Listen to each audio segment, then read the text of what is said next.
ये मेरा सद्भाग्य रहा है कि मैं आपको लंबे अरसे से परिचित रहा हूं। सार्वजनिक जीवन में साथ साथ काम करने का अवसर भी मिला है।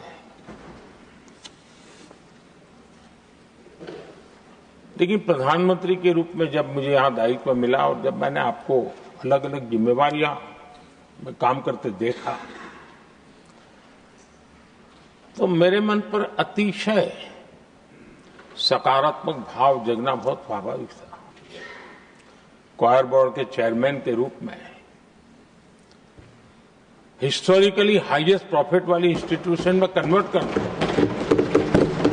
यानी आपका किसी संस्था के प्रति समर्पण हो तो कितना विकास किया जा सकता है और कैसे दुनिया में उसकी एक पहचान बनाई जा सकती है, वो आपने करके दिखाया। आपको भारत के कई क्षेत्रों बहुत कम लोगों को ऐसा अवसर मिलता है। आप झारखंड में, महाराष्ट्र में, तेलंगाना में, पुडुचेरी में राज्यपाल, लेफ्टिनेंट गवर्नर अलग अलग दायित्व संभालते रहे। और मैं देखता था कि झारखंड में तो आदिजाति समाज के बीच जिस प्रकार से आपने अपना नाता बना दिया था, जिस प्रकार से आप छोटे छोटे गांव तक दौरा करते थे, वहां के मुख्यमंत्री बड़े गर्व के साथ इन बातों का जब भी मिलते थे जिक्र करते थे।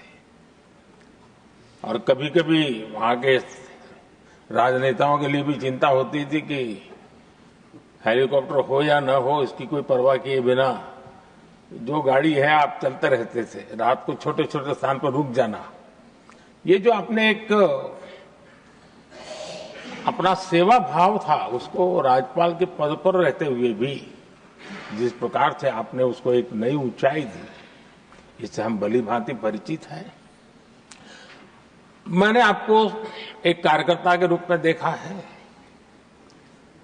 एक सहयोगी के रूप में हम साथ काम किए हैं, सांसद के रूप में देखा है, अलग अलग पदों पर देखते हुए आज यहां पर पहुंचे। लेकिन मैंने एक बात महसूस की है कि आमतौर पर सार्वजनिक जीवन में पद पर पहुंचने के बाद कभी लोग पद का भार अनुभव करते हैं और कभी कभी प्रोटोकॉल में दब जाते हैं। लेकिन मैंने देखा है कि आपको और प्रोटोकॉल का कोई नाता ही नहीं रहा है। आप प्रोटोकॉल के परे रहे। और मैं समझता हूं सार्वजनिक जीवन में प्रोटोकॉल से मुक्त जीवन की एक ताकत होती है और वो ताकत हम हमेशा आप में अनुभव करते रहे हैं और ये हमारे लिए गर्व का विषय है।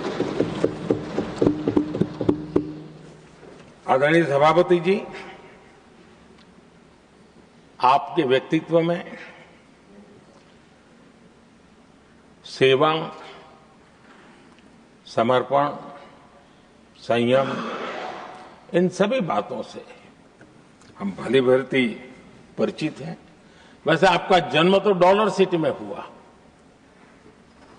और उसकी एक अपनी पहचान है, लेकिन उसके बावजूद भी आपने अपनी सेवा का क्षेत्र अंत्योदय को चुना। आपने हमेशा एक डॉलर सिटी के भी उस तबके की चिंता की जो दबे, कुचले और कुछ वंचित परिवार थे, उनकी चिंता की। आदरणीय सभापति जी, मैं उन दो घटनाओं का जरूर जिक्र करना चाहता हूं जिसको कभी मैंने आपसे, आपके परिवारजनों से भी सुना है और जिसने आपके जीवन पर बड़ा प्रभाव पैदा किया है। बाल्यकाल में अविनाशी मंदिर के तालाब में आपका डूबने की संभावनाओं के बीच की अवस्था आपके लिए हमेशा रहा है कि मैं तो डूब रहा था, किसने बचाया, कैसे बचाया पता नहीं, मैं बच गया। और ईश्वर ने कुछ आप पर कृपा की, इस प्रकार का भाव आपके परिवार के लोग हमेशा बताते हैं। और दूसरा जो हम सब बहुत बारीकी से जानते हैं, जब कोयम्बतूर में लाल कृष्ण आडवाणी जी का यात्रा होने वाली थी, उसके कुछ समय पहले एक भयानक बम ब्लास्ट हुआ, शायद 60-70 लोग मारे गए। भयंकर बम ब्लास्ट था और उस समय आप बाल बाल बच गए थे।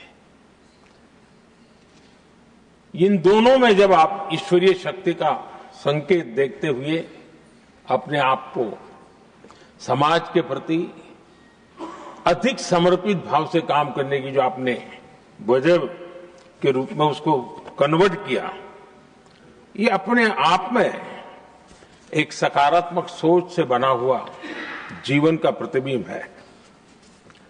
आदरणीय सभापति जी, जो एक बात मैं जानता नहीं था लेकिन अभी मुझे पता चला, आप शायद अभी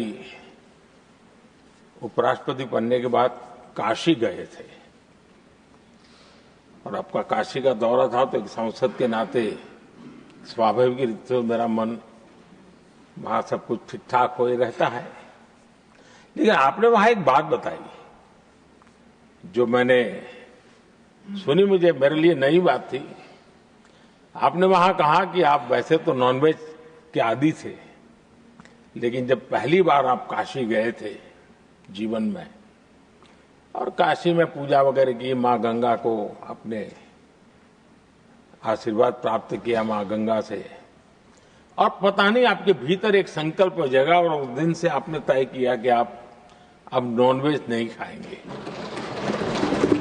अब ये कोई न कोई सात्विक भाव, कोई नॉनवेज खाने वाले बुरे हैं ऐसा मैं नहीं कह रहा हूं, लेकिन आपके मन में काशी की धरती पर विचार आया, तो एक सांसद के नाते मेरे लिए भी एक स्मरण रखने वाली एक घटना के रूप में मैं उसको हमेशा याद रखूंगा।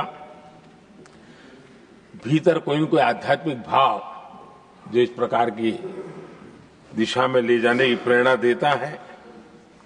आदरणीय सभापति जी, छात्र जीवन से आपकी नेतृत्व सामर्थ्य रहा है।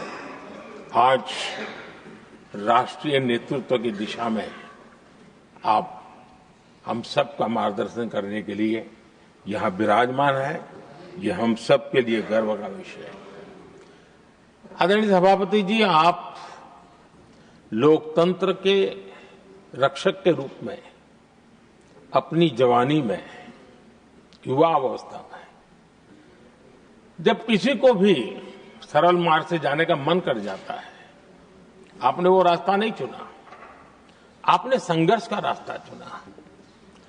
लोकतंत्र पर आए हुए संकट के सामने मुकाबला करने का रास्ता चुना और आपने आपातकाल में एक लोकतंत्र के सिपाही की तरह जिस प्रकार से लड़ाई लड़ी, साधनों की सीमाएं थी, मर्यादाएं थी, लेकिन जज्बा कुछ और ही था। और वह उस क्षेत्र के सभी, उस सब पीढ़ी के नौजवान आज भी इमरजेंसी के खिलाफ की आपकी जो लड़ाई थी, लोकतंत्र के लिए आपका संघर्ष था, उसमें आपने जन जागृति के जो विविध कार्यक्रमों को अपनाया था, लोगों को